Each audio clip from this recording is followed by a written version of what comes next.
আল্লাহ নবী তাকে 3 দিন জান্নাতি ব্যক্তি বলে ঘোষণা করলেন। এমন কি আমল তার মধ্যে আছে জানার আগ্রহ তৈরি হলো অনেকের। আব্দুল্লাহ ইবনে আমর ইবনুল আস রাদিয়াল্লাহু তাআলা আনহু কৌশল অবলম্বন করলেন। বললেন, আল্লাহর বান্দা, বাড়িতে আমার পিতার সাথে একটু মনোমালিন্যতা হয়েছে, ঝগড়া হয়েছে। আমি নিয়ত করেছি 3 দিন 3 রাত আমি বাড়ি ফিরে যাব না, আপনার বাড়িতে একটু থাকতে চাই, আশ্রয় দিবেন। আনসারী সাহাবী বললেন, কোনো অসুবিধা নেই, চলুন আপনি আমার সাথে আমার বাড়িতে। 3 দিন 3 রাত পর্যন্ত অবস্থান করার পর এমন বিশেষ কোনো আমল তিনি দেখতে পেলেন না। এবার তিনি মুখের জড়তা ভেঙে বলেই ফেললেন যে, ভাই শোনেন, আসলেই তো আমার বাবার সাথে কোনো ঝগড়াও হয় নাই, বিবাদ হয় নাই, মনোমালিন্য হয় নাই, কিছুই হয় নাই। আমি আপনার মধ্যে একটা আমল দেখতে চেয়েছিলাম। আমাদের আগ্রহ, প্রচন্ড আগ্রহ। আল্লাহর হাবিব রাহমাতুল লিল আলামিন আপনাকে এক ধারে 3 দিন জান্নাতি ব্যক্তি বলে ঘোষণা দিয়েছেন। আপনার মধ্যে এমন কি আছে যেটা আমাদের মধ্যে নাই? এটা আমার জানার খুব আগ্রহ। তিনি বললেন, আল্লাহর বান্দা, আমার মধ্যে বিশেষ কোনো আমল নাই, তবে আমার ধারণা আমি একটা আমল করি, সেটা আল্লাহ পাক কবুল করতে পারেন। তিনি বললেন, সে আমলটা কি? তিনি বললেন, আনা লা আজিদু ফি নাফসি গিশশান লি আহাদিন মিনাল মুসলিমিন। তাম দুনিয়ার কোন মুসলমানের প্রতি আমি আমার কলিজার মধ্যে কোনো বিদ্বেষ রাখি না। জোরে কোন আল্লাহু আকবার। আমি দুনিয়ার কোন মুসলমানের প্রতি আমার মনের মধ্যে কোনো বিদ্বেষ রাখি না। এমন কি আমার কোনো ভাইকে আল্লাহ এমন কোনো নিয়ামত দিয়েছেন যে নিয়ামত আমাকে আল্লাহ দেন নাই, সেই নিয়ামত নিয়ে আমি তাকে হিংসাও করি না। জোরে বলেন সুবহানাল্লাহ। এই কথা শোনার পরে হযরত আব্দুল্লাহ ইবনে আমর ইবনুল আস বলে ফেললেন, নিঃসন্দেহে এটাই হচ্ছে সেই গুণ, যেই গুণটা অর্জন করা এতটা সহজ নয়। আল্লাযী লা নুতিকু আলাইহি, যা আমরা হাসিল করতে পারি নাই। সমস্ত মানুষদের প্রতি সন্তুষ্ট থাকা, মন থেকে সকলকে ক্ষমা করে দেওয়া, কারো প্রতি রাগ এবং গুসা না রাখা, এটা সহজ কোনো আমল নয়, এটা মারাত্মক, মস্ত বড় কঠিন আমল। আজকে আমাদের সমাজের দিকে একটু তাকায় দেখেন তো ভাই, আমাদের মধ্যে হিংসা, বিদ্বেষ কলিজার মধ্যে আছে না নাই? একটু লাজ লজ্জা ভেঙে, জড়তা ভেঙে সত্য কথা বলেন, আমাদের কলিজার মধ্যে হিংসা বিদ্বেষ আছে না নাই? আমরা সহজে কারো ভালোটা সহ্য করতে পারি না, ঠিক না ভাই? ঠিক বলেন। আরো দুঃখের ব্যাপার, সাধারণ পাবলিক তো ভালো, আলেমরা এক আলেম আরেক আলেমকে চরম পর্যায়ে হিংসা করে। এক মুহাদ্দিস আরেক মুহাদ্দিসকে হিংসা করে। এক মাদ্রাসার মুহতামিম সাহেব আরেক মাদ্রাসার মুহতামিম সাহেবকে নিয়ে বাজে মন্তব্য করে, বলে ওর মধ্যে কোনো এলেম কালাম আছে নাকি? আছে না নাই?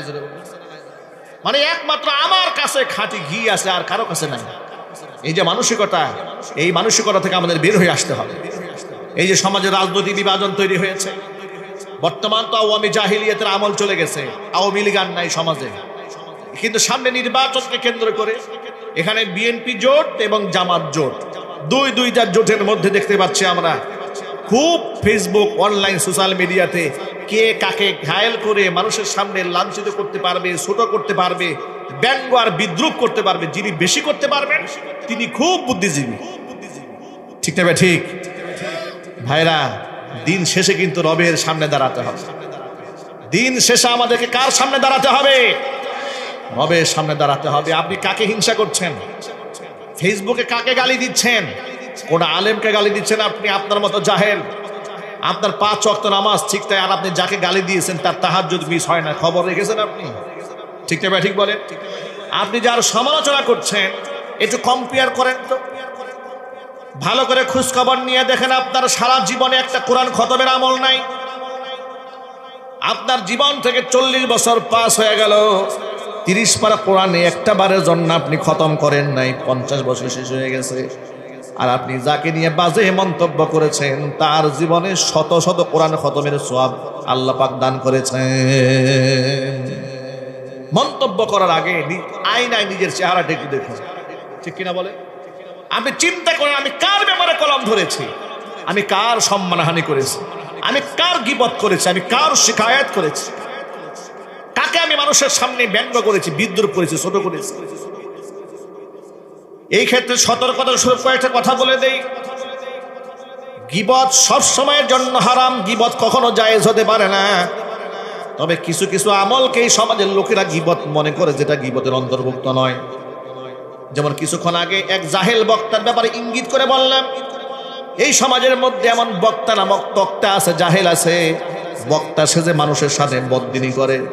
এই সমস্ত ব্যক্তিদের ব্যাপারে আপনাদেরকে সতর্ক করার উদ্দেশ্য হলো এই জাহেলদের ফিতনা থেকে যেন সমাজের মানুষ নাজাত পায়। জোরে বলুন ঠিক কিনা? বক্তা সিলেক্ট করতে গিয়ে নিজে নিজে বাদবুরি করে বক্তা সিলেক্ট করবেন না, হক্কানা আলেমদের সাথে পরামর্শ করবেন, ইলম এবং আমল সম্পর্কে খোঁজ খবর নেবেন। কারণ এই আলেম তো আপনাকে পরকালের রাস্তা দেখাবে। যার নিজেরই রাস্তা সম্পর্কে জ্ঞান নেই, জানা নাই, সে আপনাকে কেমনে জান্নাত দেখাবে? ঠিক নেবে? ঠিক বলেন। আচ্ছা, আমার নিজের মধ্যে অহংকার কাজ করে, হিংসা থাকে, আপনি আমার কাছে কি সবক পাবেন? আমার নিজের মধ্যে অহংকার থাকলে তো আপনি অহংকারের সবক পাবেন, ঠিক না ভাই? এই পাত্রের মধ্যে পানি আছে, ঢাললে কি পড়বে? পানি পড়বে। মধু থাকলে মধু পড়বে, আর পেশাব থাকলে পেশাব পড়বে। আমার মধ্যে ইলমের নূর নাই, আমলের নূর নাই, তা আপনাকে বললে তো আমি ভালো জিনিস বলতে পারবো না, এই মুখ থেকে তো ভালো কথা আসবে না। আমি নিজে হাদিস লেখাপড়া করি না, আপনাদের কি হাদিস শোনাবো? আমি মন গড়া কথা বলবো। এই জন্য হক্কানি আলেম ওলামাদের সোহবতে থাকবেন। আল্লাহ পাক জীবনের পথ চলাকে সহজ বানায় দেন। একটু জোরে বলেন আল্লাহুম্মা আমিন। গীবত এবং শিকায়াত থেকে বাঁচতে হবে। প্রিয় যুবক ভাইয়ের আমার, সুন্দর বাংলাদেশ বিনির্মাণে আমাদের অহিংস হতে হবে। আমাদের অন্তরের মধ্যে দূরত্ব রাখা যাবে না। ভিন্ন মত, তার প্রতি শ্রদ্ধা থাকতে হবে, ভিন্ন পথের প্রতি শ্রদ্ধাশীল হতে হবে, কিন্তু ব্যঙ্গ বিদ্রুপ করা যাবে না। আর নিজেকেই সর্বাধিক বিশুদ্ধ মনে করা যাবে না যে আমার ঘরে একমাত্র খাঁটি ঘি আছে, আর কারো কাছে নাই। এই চিন্তা মাথা থেকে ঝেড়ে ফেলতে হবে। প্রতিনিয়ত আল্লাহর কাছে ইস্তিগফার করে মাপ চাইতে হবে যে আল্লাহ, আমার বোধহয় কোনো ভুল হচ্ছে, আল্লাহ তুমি আমাকে ক্ষমা করো, আল্লাহ তুমি আমাকে ক্ষমা করো। প্রতিনিয়ত যদি আপনি আল্লাহর কাছে ইস্তিগফার করেন, মর্তবা আল্লাহ কত বাড়াই দেবেন লক্ষ্য করেন। তাম দুনিয়ার মধ্যে বিখ্যাত মুজাদ্দিদ, বিখ্যাত ফকিহ ইমাম আহমদ ইবনে হাম্বল রাহমাতুল্লাহি আলাইহি এত বড় আলেম ছিলেন। আল্লাহ রাব্বুল আলামিন তাকে এত মেধা দান করেছিলেন, কিতাবের মধ্যে এসেছে তিনি প্রায় 12 লক্ষ হাদিস মুখস্থ করে ফেলেছিলেন। জোরে বলেন সুবহানাল্লাহ। এত বড় আলেম, মধ্যপ্রাচ্যে যার মাযহাবের অনুসারী বেশি, শেখ আব্দুর রহমান আস-সুদাইস হাফিজাহুল্লাহ, যার মাযহাবকে ফলো করেন, কোরআন সুন্নাহ মানার ক্ষেত্রে আরবের অধিকাংশ শায়েখ হাম্বলি মাযহাবের অনুসারী। সেই আহমদ ইবনে হাম্বল রাহিমাহুল্লাহ এত বড় আলেম হওয়ার পরে কতটা বিনয়ী, আপনাদেরকে একটা এক্সাম্পল দিই। আহমদ ইবনে হাম্বল রাহমাতুল্লাহি আলাইহি কোন এক দূর সফরে বের হয়েছিলেন। বের হওয়ার পরে ইশারের নামাজ প্রতিমধ্যে জামাতে এক মসজিদে আদায় করেছে। সময়টা ছিল শীতকাল, প্রচন্ড শীতে তিনি বাহিরে বের হতে পারছিলেন না। তিনি মনে মনে ভাবলেন, যদি এখানে তাহাজ্জুদের নামাজের রাতটা কাটাই দেই, কোরআন তেলাওয়াত করে জিকির আজকার করে সকালবেলা বের হয়ে যাব। সমস্ত মুসল্লিরা যখন বের হয়ে গেছে, তিনি বসে আছেন মসজিদে। মুয়াজ্জিন এলেন, বললেন মুরব্বি চলে যান, দরজা বন্ধ করে দেব। তিনি বললেন, ও মুয়াজ্জিন সাহেব, আমি নিয়ত করেছি এখানে রাতটা কাটাই দিই জিকির আজকার করে, তাসবিহ তাহলিল করে। আমি একজন পথিক মুসাফির, সকালবেলা জামাতে নামাজটা পড়ে বের হয়ে যাব। তিনি বললেন, না, মসজিদের মধ্যে কাউকে এলাও করা যাবে না, তালা লাগাই দেব, আপনি অন্যত্র রাস্তা খুঁজেন। আহমদ ইবনে হাম্বল রাহমাতুল্লাহি আলাইহি নিজের পরিচয়টাও দিলেন না।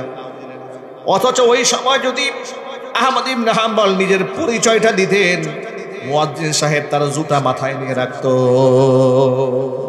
ঠিক না? ঠিক বলেন। এতটুকু সম্মান আল্লাহ পাক তাকে তৎকালীন যুগে দিয়েছিলেন, কিন্তু তিনি নিজের নাম প্রকাশ করতে চাইলেন না। আল্লাহর বান্দা ঘর থেকে, মসজিদ থেকে বের হয়ে গেলেন। অদূরে দেখতে পেলেন একটা বাজার, বাজারের পাশে অল্প বয়সের একটা ছেলে রুটির দোকান করছে, তাওয়ার মধ্যে রুটি সেকতেছে। তিনি প্রচন্ড শীত, সেখানে গিয়ে দাঁড়ালেন, জিজ্ঞেস করলেন, আল্লাহর বান্দা, আমি কি তোমার এই তাওয়া থেকে একটু তাপ শরীরে গ্রহণ করতে পারি? তিনি বললেন, কোনো অসুবিধা নেই, বসুন। আপনি রাতের বেলা আমার একজন সঙ্গী হলেন। আহমদ ইবনে হাম্বল বসলেন। বসে দেখেন এই যুবক তো এক আজীব যুবক। এই যুবক রুটির খামিরা বানায়, আস্তাগফিরুল্লাহ পড়ছে। এরপরে রুটি সেকতেছে, আস্তাগফিরুল্লাহ পড়ছে। এইভাবে একের পর এক শুধু প্রতিনিয়ত জবানে ইস্তিগফারের আমল করছে। আহমদ ইবনে হাম্বল অবাক বিস্ময়ে যুবককে জিজ্ঞেস করলেন, আল্লাহর বান্দা, প্রতিনিয়ত জবানের মধ্যে ইস্তিগফার। কারণটা কি? যুবক জবাব দিয়ে বলছেন, পথিক, জবানের মধ্যে ইস্তিগফারের আমল করার কারণে আল্লাহ পাক এই জবানটা এত দামি বানিয়ে দিয়েছেন, এত মর্যাদা পূর্ণ বানিয়ে দিয়েছেন। জবান দিয়ে দোয়া করতে দেরি হয়, আল্লাহ পাকের কাছে কবুল হতে দেরি হয় না। আল্লাহ পাক আমাকে মুস্তাজাব দাওয়া বানিয়ে দিয়েছে, আমি দোয়া করলেই কবুল হয়ে যায়। আহমদ ইবনে হাম্বল অবাক বিস্ময় যুবকের দিকে তাকায় আছেন। অল্প বয়সের ছেলে বলে কি এই ছেলে নাকি মুস্তাজাব দাওয়া, দোয়া করলে কবুল হয়। তবে ছেলেটি বলছে, পথিক মুসাফির, আমার মনে একটা মাত্র কষ্ট আছে। বলে, কি কষ্ট? আমি যত দোয়া করেছি সব দোয়া আমার রব কবুল করে নিয়েছেন, একটি দোয়া আজও কবুল হয় নাই, এটা নিয়ে আমার মনে একটা কষ্ট। জিজ্ঞেস করলেন, কি দোয়া? তিনি বললেন, আমি আল্লাহর কাছে দোয়া করে বলেছিলাম, আল্লাহ, এই জগতের শ্রেষ্ঠ আলেম আহমদ ইবনে হাম্বলকে জীবনে একবার যেন কমপক্ষে চোখে দেখতে পারি। সুবহানাল্লাহ বলতে পারলেন না? আহমদ ইবনে হাম্বলকে দেখার খুব স্বপ্ন, আল্লাহর কাছে বহুবার দোয়া করেছি, এই দোয়া ছাড়া সব দোয়া কবুল হয়েছে। এতক্ষণ পর্যন্ত আহমদ ইবনে হাম্বল রাহিমাহুল্লাহ নিজেকে আড়াল করে রেখেছিলেন। এই কথা শোনার পরে আর নিজেকে আড়াল করে রাখতে পারলেন না, তিনি পরিচয় তুলে ধরলেন। পরিচয় দেওয়ার পরে আহমদ ইবনে হাম্বলকে যুবক বুকের সাথে জড়ায় ধরলেন, কপালের মধ্যে চুমা খাইলেন, আল্লাহ পাকের শুকরিয়া আদায় করলেন।